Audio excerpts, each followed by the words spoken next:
नमस्कार देशवासियों, आपके मनसुख भाई सुवागिया। आज का विषय है मिलेट धान अर्थात सूक्ष्म धान्य। इन्होंने वर्ष 2023 को मिलेट वर्ष घोषित किया है। उसमें हमारे प्रधानमंत्री जी का बहुत बड़ा रोल है। तब अन्न की दिव्यता और हानि आपके सामने रखना चाहता हूँ। गेहूं में ग्लूटेन नाम का एक प्रोटीन पाया गया है। वो शरीर का मोटापा और डायबिटीज बढ़ाता है। मोटापा से हृदय रोग, घुटन और जोड़ों का दर्द और पाचन तंत्र की हानि जैसे कई रोग होते हैं। गेहूं में से मैदा निकालकर उसमें से पाव, pizza, burger, bread, pasta, biscuit बनाया जाता है। पढ़े लिखे लोग उनके पीछे पागल हो गए। वो उनको अपनी आधुनिकता मानकर घर में और सभी प्रसंगों में उनकी ही रसोई बनाते हैं और सबको खिलाते हैं। तब वो कोई आधुनिकता नहीं है, विज्ञान नहीं है, लेकिन खुद का और समाज के आरोग्य की खराब करने का एक दुष्कृत्य और पाप कृत्य है। अब मैं चावल की बात आपके सामने रखना चाहता हूं। हमने 5 प्रकार के बासमती चावल की लेबोरेटरी करवाई, तो उसमें 0.1 से 0.6% ही खनिज तत्व पाए गए। और 5 प्रकार का देसी चावल रेशनिंग की दुकान का और आदिवासी क्षेत्र का लेबोरेटरी करवाई, तो उसमें 1.1 से 2.5% खनिज तत्व लोह, कैल्शियम, फास्फोरस, मैग्नीशियम पाया गया। तब और लाल चावल में सबसे ज्यादा खनिज तत्व पाए गए। तो मैं चौंक गया कि ये खनिज तत्व के बिना का ये बासमती चावल खाने से हमारे शरीर में खनिज तत्वों की कमी होगी, तो उनसे हमारी रोग प्रतिकारक शक्ति, फर्टिलिटी का नाश होगा और हमें डायबिटीज से लेकर कैंसर होने की संभावना बढ़ जाएगी अगर हम हर रोज पॉलिश किया हुआ बासमती चावल और मैदा खाएंगे। तो ये तो जहर है।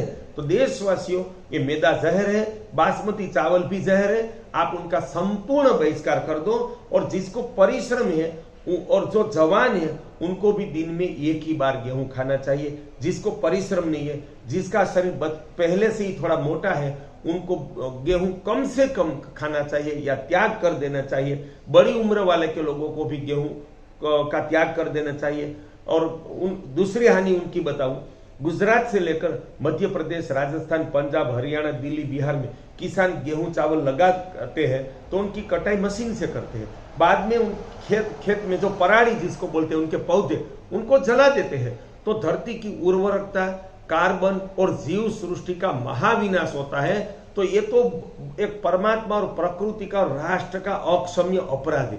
खेत जला देने वाले किसान से तो सरकार को जमीन हड़प लेनी चाहिए। वो जमीन पहले राष्ट्र की संपत्ति है, परमात्मा की संपत्ति है, बाद में किसान की संपत्ति है। वो हमें समझना चाहिए।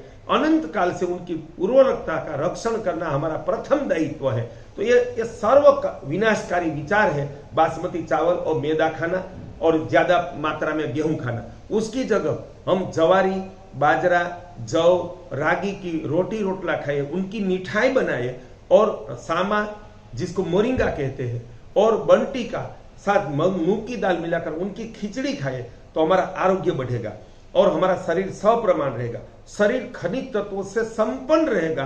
तो हम दीर्घायु, दिव्य वंश की प्राप्ति करेंगे, हमारी कार्य क्षमता बढ़ेगी। और उनके जो पौधे हैं वो गाय से लेकर सभी प्राणियों का आहार है। तो गाय से लेकर सभी प्राणियों की रक्षा होगी जवारी, बाजरी, जौ से और रागी से। और देश का दूध उत्पादन बढ़ेगा और हमें फिर से गोमूत्र, गोबर मिलेगा, तो फिर उसमें से सेंद्रीय खाद बनेगा, तो फिर से धरती की उर्वरकता बढ़ेगी। तो मैदा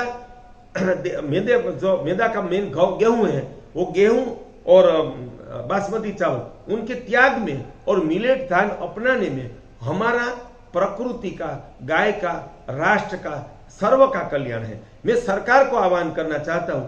सरकार ने वर्ष 2023 को मिलेट वर्ष घोषित किया है, तब उनका दायित्व है कि सभी सरकारी समारंभों के भोजन समारंभ में मैदा और बासमती चावल का बहिष्कार हो। उनकी जगह जवारी, बाजरा, रागी की रोटी हो और सूक्ष्म धान्य की खिचड़ी हो। वो प्रशासन निष्ठा है, उनसे ही लोगों को सही प्रेरणा मिलती है। और राशनिंग की दुकानों में सिर्फ गेहूं चावल बांटे जाते हैं, उनकी जगह महत्तम जवारी और बाजरा का वितरण होगा, तो लोगों का आरोग्य अच्छा रहेगा। उनके चारे से गाय और प्राणियों की रक्षा होगी, देश का दूध उत्पादन बढ़ेगा और हमें सेंद्रीय खाद मिलेगा। तो हमारे देश का जो अभियान है, और हमने जल क्रांति ट्रस्ट के माध्यम से गिर कांकरेज और देसी गौवंश रक्षा का और गाय आधारित प्राकृतिक कृषि की योजना पिछले 24 साल से हम चला रहे हैं, वो सारे देश में सफल होगी तो मनुष्य, गाय, प्रकृति, पर्यावरण और राष्ट्र का कल्याण होगा। तो मिलेट धान अपनाए, ऐसा सबको आह्वान है। आपके मनसुख भाई सुवागिया।